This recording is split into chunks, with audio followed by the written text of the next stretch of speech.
ઉમરપાડા ખાતે આદિવાસી સમાજની વિશાળ રેલી યોજાઈ હતી। સુરત તેમજ દક્ષિણ ગુજરાતમાં આવનાર તેમજ કાર્યરત પ્રોજેક્ટ વિરોધમાં રેલી યોજાઈ હતી।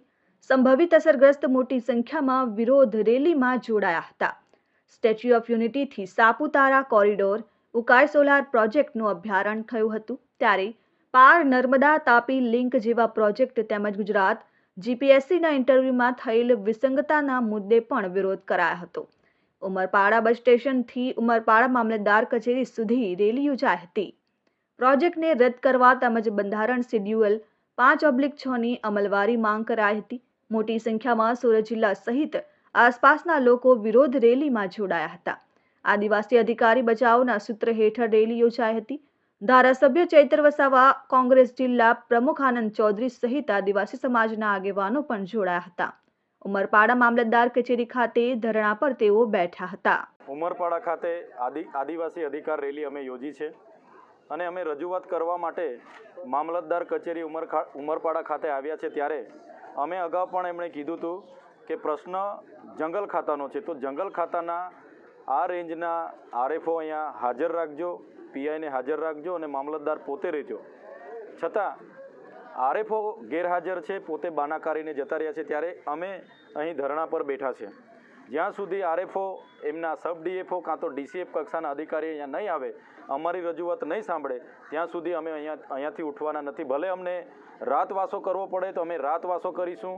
અમે ભૂતકાળમાં વિધાનસભાના પણ ઘેરાવા કર્યા છે, બિરસા મુંડા ભવન સચિવાલયના પણ ઘેરાવા કર્યા છે અને જ્યાં પણ અમારે લડવું પડે છે અમે પૂરા અધિકારો સાથે લડીએ છીએ। ત્યારે આ વિસ્તાર અનુસૂચિ 5માં આવતો વિસ્તાર છે, પૈસા એક્ટમાં આવતો વિસ્તાર છે। વન અધિકાર અધિનિયમ 2006 અંતર્ગત અહીંના વિસ્તારમાં અમારા આદિવાસી લોકોએ જંગલ જમીન છેલ્લા 25થી 30 વર્ષથી ખેડીને ખાય છે, ત્યાં રહે છે, પોતાના ઘર છે અને બધા ઉકાઈના વિસ્થાપિતો છે। ત્યારે અચાનક જ અભયારણ્ય આવવાના નામે જંગલ ખાતું પોલીસનો ઉપયોગ કરીને ત્યાં જીસીબીઓ લાવી ખાડા ખોદીને ઝૂંપડા તોડીને અમારા લોકોને અહીંથી કાઢી નાખે છે।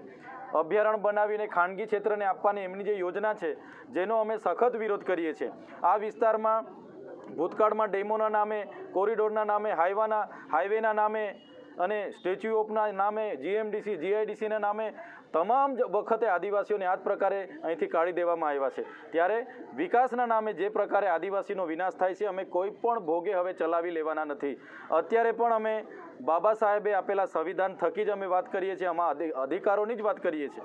જે પ્રકારે ગામ સભાનો અહીંયા પાવર હોવો જોઈએ, એની જગ્યાએ અધિકારીઓ પોતાનું રાજ ચલાવે છે, એ પણ અમે હવે ચલાવવાના નથી। ત્યારે અમારી રજૂઆત એ જ છે કે આ લોકો સાથે જે ગેરવહીવટ, ગેર અત્યાચાર થાય છે એ હવે થવો નહીં જોઈએ। જો ફરી કોઈ આ લોકો સાથે આ પ્રકારનો અત્યાચાર કરશે તો આજે તો અમે 2 તાલુકાના લોકો ભેગા થયા છે, આવનારા દિવસોમાં ભીલ પ્રદેશના લોકો અમે ભેગા થઈશું, જેમાં રાજસ્થાન, મધ્યપ્રદેશ, મહારાષ્ટ્ર અને ગુજરાતના તમામ લોકો અહીંયા હશે। ત્યારે આજે સ્પષ્ટ કહીએ છીએ, અમારા બધા જ સંગઠનના લોકો અહીંયા ઉપસ્થિત છે। બધા જ લોકો પક્ષ પાર્ટી ભૂલીને લોક સંઘર્ષ મોરચાની અધ્યક્ષતામાં યોજાયેલી રેલીમાં અમે સમર્થન કરવા આવ્યા છે અને આવનારા દિવસોમાં પણ અમારે ગાંધીનગર ખાતે પણ ઘેરાવા કરવાના થશે તો અમે ત્યાં પણ જઈશું।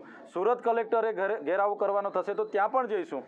જો અમારા લોકોને ન્યાય ન મળશે તો અમે સડકથી લઈને સદન સુધી લડવા પણ તૈયાર છે। પણ હવે અમે પાછીપાની કરવાના નથી। હવે અમે લડેંગે જીતેંગે, જિંદાબાદ મુર્દાબાદ આવેદન આપીને જતું રહીને અમે પૂરું નથી કરવાના। ફરી જો આ પ્રકારની આદિવાસીઓના ગામ ખાલી કરવાના, હેરાન કરવાનું કામ કરશે તો આ વિસ્તારના હાઈવે પણ બંધ થશે, એ પ્રોજેક્ટો પણ બંધ થશે અને તમામ મોરચે અમે લડી લેવા માટે તૈયાર છે। Bureau report, RN news, Umarpada.